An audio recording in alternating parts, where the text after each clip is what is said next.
यार ये लोग भी इधर किस तरह रहते होंगे रेगिस्तान में। बारिश बहुत कम होती है।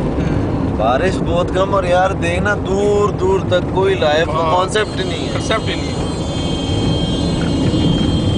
जस्ट सैंड ही सैंड, रेत ही रेत। आपको भी कुछ बातें होगी पहले जहाँ पे मंजरी है ना वो पहले सारी रेत होती है। अच्छा अच्छा। फिर क्या किया इन्होंने एक एक किला साफ करके ना एक आधा किला जो है ना वो रेत से भर लेते थे। फिर उधर बड़े ऊंचे पहाड़ बनाते सारी रेत कर करके वो एक किले के अंदर फेंकते रहते। फिर अभी भी वैसे ही है। एक आधा किला जो है ना वो इसी तरह उसमें रेत वो जो नीला बना दिया हो सारी रेत इकट्ठी करके उसके अंदर फेंक दी।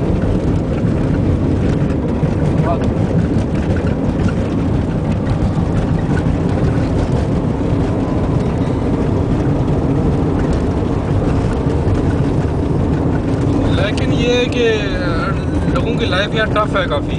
बहुत टफ है तबाह यार। हो रहा है यार। कुछ ज़रूरियात ज़िंदगी की बेसिक नेसेसिटीज नहीं है वो भाई। बेसिक नहीं है ना हाँ, कोई इंजॉयमेंट नहीं, कुछ नहीं यार। ना कल ऊँट ही ले लो यहाँ।